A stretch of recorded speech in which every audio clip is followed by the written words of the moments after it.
Well, we are thrilled that you spending some time with us. You were looking at Drew Lock, so let's just get right to it. What are you seeing with our guy Drew Lock? Yeah, I mean, obviously trying to watch every snap every single week, and so him missing out some games, I wanted to give him 2 weeks back coming off of the injury. And so, I'll start with the good stuff that shows up on tape. I'd say that, one, you still see the athletic arm talent that is there. And I think that's a really big deal at the quarterback spot in the NFL nowadays. You really no longer are the guys that, hey, if you drop the open jump shot and they knock it down, are those guys really big deals anymore? Like, you got to be able to go to the rim and get your own shot. You got to have the arm talent to do that. So making those off balance, those funny body throws, those when the pocket shrinks down and I can't get my feet set, but accurate throws. You saw a lot of those in New England. That's the good stuff. You see the willingness to be aggressive with the football. When he's confident where he's supposed to go with the ball, he's aggressive with it, and he places it in good spots. Getting him on the move has been something that has been nice over the past, since he's come back, he's done a nice job of throwing on the run. Again, not something that should be watered down, that's easy. And he's made more consistent, good reads when he's on the move. So that's the stuff that he's doing well.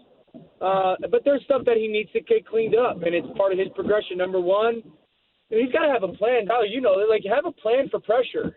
Like, I feel like he gets to the line of scrimmage sometimes and, they can blitz, and so having a plan for pressure is so much about being proactive rather than reactive. Yeah. And you've got to know what your protection is and who on the defense will be a problem. Like that pick six the other day, like it just looks like he's surprised that they were bringing blitz and that they could play zero coverage and, I'll throw it to that guy. And so he's got to get a lot better at that.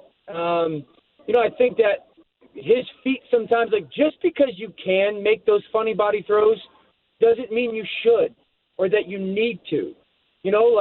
Get your feet in a much more, a better place. Like, you don't have to throw off balance when it's not needed. And so that needs to get much cleaner. And the third thing is, you don't have to necessarily put the ball in harm's way all the time. I know that you got a big, strong arm and that you're aggressive with it, but that's only needed in certain situations. First down in the second quarter, you don't have to be aggressive with the football and put it in harm's way. So, there's a fine line between being really confident and being a little reckless.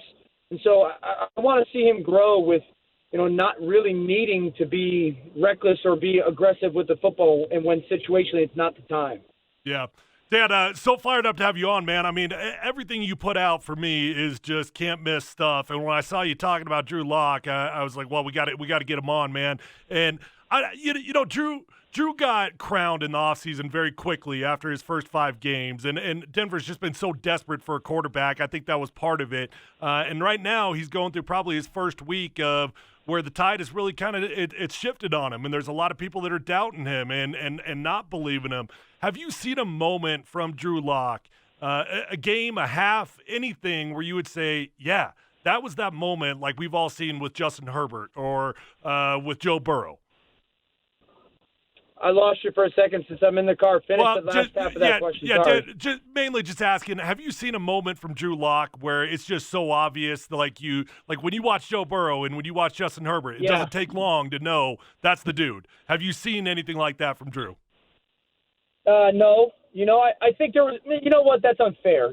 I think that there was moments where I felt that last year. Like some of the times, especially with him and Sutton hooking up, you go, that's what it's supposed to look like. Like right there, that's what it's supposed to look like, especially sometimes against pressure.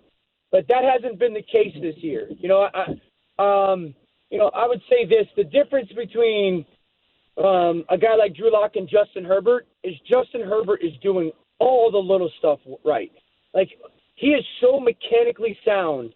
He's this big athlete that's super smart, and he's got this powerful arm. But, when he has to go 5 steps, 1 hitch, and drive a seam, he goes 5 step, 1 hitch, and drives the seam. And so as much as, the talent shines, you've got to be able to do to have the talent, but also do the mundane, the boring, the what is deemed unnecessary. Because here's the thing, like, again, this goes back to, like, Drew knows he can do some of those throws or make some of those throws with his without the proper mechanics and fundamentals.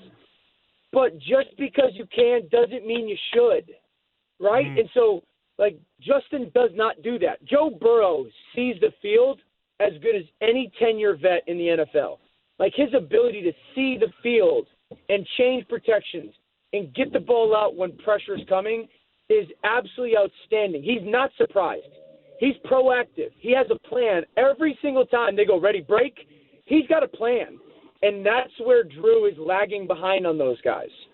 We're talking with Dan Orlovsky. Dan, you're harping on the same stuff I've been talking about. I've been saying Drew needs to get to the line of scrimmage and pre-snap identify what is the coverage. And most of the time, that's going to tell him where he needs to put the ball without even going through his progressions. And you're talking about his footwork. Same stuff I've been talking about. Realistically, how long does it take for a quarterback to get better at those sort of things?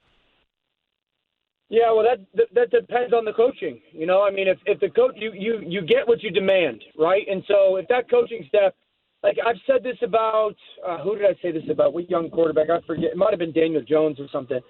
Drew Lock would never have a second in practice that he just did nothing, that he just stood around and chatted with the teammates. Or, like, in certain periods, there's not something that's going on with the quarterback. Sometimes it's special teams. Sometimes it's a defensive walkthrough. Like, if you harp on that stuff and make it the absolute foundation of what you want to become, I think you're looking at within your first 3 years of the NFL, within next season, he can get a lot better at it. Like, for me, I learned under guys like Gary Kubiak and Kyle Shanahan and Sean McVay and Steve Mariucci, where, like, we never had a second off in practice. And, you know, if it was a Saturday night meeting and we had offensive meetings and how, you know, like, offensive meetings start at 7:30. No, they don't. Not for you, young man. Like, you're sitting down with me at 6 o'clock. Matt LaFleur would sit there with me when I was a young player. And an hour and a half before our quarterback meeting would start, he would get Coob's call sheet, and he would go, here's the call sheet. I'm going to read it off to you. You got to give me every progression on this sheet versus certain coverages we're going to see. All right, 200 Jets, Lion Dragon. What are you doing with the football versus cover 3? Blah, blah, blah, blah. And so that becomes this muscle memory of my brain, of your brain, to know what you're looking for when you break the huddle. Third down, hey, we're calling F choice. What's the read? And so, you know, I think that part of it becomes, you know, what the coaches are demanding of him, and the same stuff of on the field. You know, like, we're walking through everything. You're going to show me what your feet need to be doing in every single play with our progressions. And so, you know, I think it's stuff that is coachable, and it's correctable, and it's stuff that you can get better at. All right, Dan, we'll let you run after this. Final question for you. Have you at least seen enough from Drew to make you feel like he could be the guy? Oh, yeah, because there's talent you can't coach. You know, there's – like, listen, you don't find 6'3", 220-pound, you know, quarterbacks that can move, that are athletic, and that have the ability to make some of those throws from some of those arm angles. You need that to be really, really good in the NFL nowadays. If you don't have that, it's really difficult to be a really good quarterback. And so I think, you know, really early, I think this is his 10th start, right? About, like, we're a ways away from making the full-term evaluation. But, yeah, there's enough there to go, I'm hanging on for sure.